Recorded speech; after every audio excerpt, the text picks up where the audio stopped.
21শে জুলাই পালন করতে গিয়ে কালীঘাট তৃণমূলের বিরুদ্ধে পুলিশের এফআইআর, সেখানে এই এফআইআর রুজু করেছে হেস্টিংস থানা, স্বতঃপ্রণোদিত এফআইআর।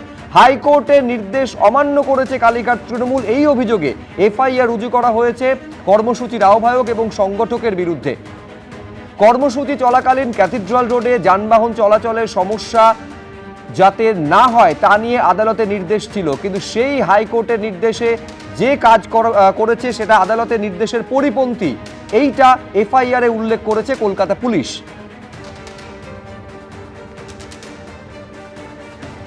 দেখুন, মূলত বিষয়টা হচ্ছে ক্যাথিড্রাল রোডে কালীঘাট তৃণমূল 21শে জুলাই কর্মসূচিটা করতে পেরেছে শুধুমাত্র কলকাতা হাইকোর্ট নির্দেশ দিয়েছিল বলে। কিন্তু এইখানে দেবনারায়ণদা প্রশ্ন থাকবে যে সেই নির্দেশ তো শর্ত সাপেক্ষে ছিল, স্পষ্ট বলে দেওয়া হয়েছিল যানবাহন চলাচলে একদিক দিয়ে যেন কোনো অসুবিধে না হয়। এখন মূল প্রশ্ন হচ্ছে সেই নির্দেশটায় আদালতের কালীঘাট তৃণমূল মানেনি বলে স্বতঃপ্রণোদিত এফআইআর রুজু করেছে পুলিশ। আমি বলছি, আদালতের নির্দেশ না মানা, এরপর কোন মুখে অনুমতির জন্য কোর্টে মুভ করবে এরপর থেকে কালীঘাট তৃণমূল?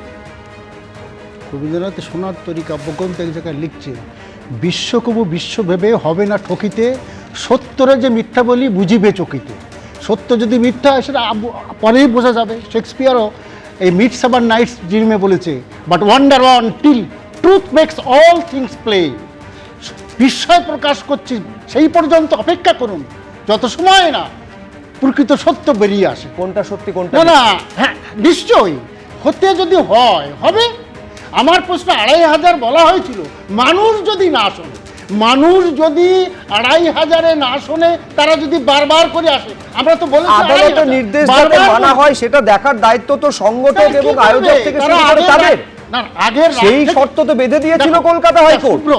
আগের রাত থেকে যে ঘটনাগুলো আরো ঘটেছে, রাত 10টা থেকে মমতা ব্যানার্জি পরের দিন সকাল পর্যন্ত ওখানে বসে আছে, এই সব ঘটনাগুলো দেখে তো মানুষ তো আরো উত্তেজিত হয়েছে।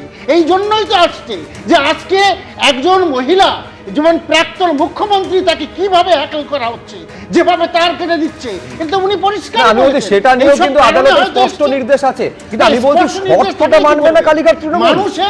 মানুষের যদি স্বতঃস্ফূর্ত এবং তাদের বিক্ষোভ যদি এগিয়ে যায়, তাহলে মমতা ব্যানার্জি কি করবে, তৃণমূল কি করবে, যা হবার তাই হবে। না, আমি বলছি তার মানে আহ্বায়ক থেকে শুরু করে আয়োজক, সংগঠক, এদের তাহলে কোনো দায়িত্বটা নেই? আদালতের নির্দেশ মানার ক্ষেত্রে স্পষ্ট ছিল যে শর্ত সাপেক্ষে নির্দেশ, এই শর্তকে কার্যত তো বুড়ো আঙুল দেখানো হয়েছে একদম। আমি এইখানে বিজেপি মুখপাত্র অফিলিয়া সিনহার কাছে আসবো সম্পূর্ণ উল্টো দিক থেকে। আমি বলছি, ছবিটা যদি উল্টো হতো, অফিলিয়া দি, কর্মসূচিটা যদি বিজেপির হতো, পুলিশের তরফ থেকে এই পদক্ষেপ নেওয়া হতো তো? আমরা কোনো ওরম নীতিবিরুদ্ধ কাজ করি না, আইন বিরুদ্ধ কাজ করি না, করবো না। ওনাদের এখন হচ্ছে শহীদ তুমি কার, এইটাকে প্রতিষ্ঠিত করার জন্য দিন রাত একাকার করে উনি লোক ডাকাডাকি করছেন। কিন্তু একটা বিষয় তো ভাবার, তাদের তো একেবারে কোর্ট থেকে নির্দেশ দেয়া ছিল যে রাস্তার একটা দিকে করুন, আর একটা দিক জনগণের জন্য, সাধারণ জনগণ যানবাহনের জন্য ছেড়ে দিন। তা সেটা তো করাই যেত। তারা রাস্তায় লোক দেখানো লোক এইটার জন্য আড়াআড়িভাবে বিভক্ত করছেন। তাদের যারা এসছেন দলের কর্মীরা, তাদেরকে ওই 2500টাকে 2.5 লাখ দেখানো যায় না, দুদিকে ভাগ করে দিয়ে চওড়া করা যায়, লাইন তাহলে লম্বায় আরও বড় হতো, সেটা করলেই তো ভালো হতো, লোকই থাকতো। আসলে এই দুর্নীতিগ্রস্ত দলটার মাথা বলে কেউ নেই। যদি থাকতো তাহলে কনভেনারের কথা শুনতো লোকজন, দলীয় যারা আমি বলবো নেতৃত্ব, তাদের কথা শুনতো তাহলে কর্মীরা তাদের থেকে ছত্রভঙ্গ কোনো রকমে এনে ফেলে দেয়া হয়েছে। তারা এখন রাস্তাময় ছড়িয়ে পড়ার চেষ্টা করছে, সেটা ভাবাও ভুল।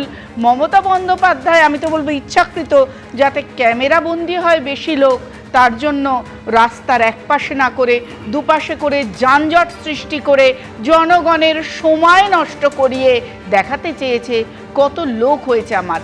এই রকম কাজ না করে যদি উনি থাকতেন তাহলে বরং বেশি আজকে গ্রহণযোগ্যতা থাকতো। আমার কিন্তু একেবারে সেই একই প্রশ্ন রইলো, সেটা হচ্ছে আদালত শর্ত সাপেক্ষে নির্দেশ দিয়েছিল, এই নির্দেশটা তখন কার্যকর হবে যদি শর্তটা আপনি মানেন। একেবারে কলকাতা পুলিশের তরফে যে এফআইআর করা হয়েছে, এই শর্ত মানা হয়নি বলে স্পষ্ট এফআইআর এ উল্লেখ রয়েছে। কুণাল ঘোষ কি বলছেন এই নিয়ে, দেখুন একবার।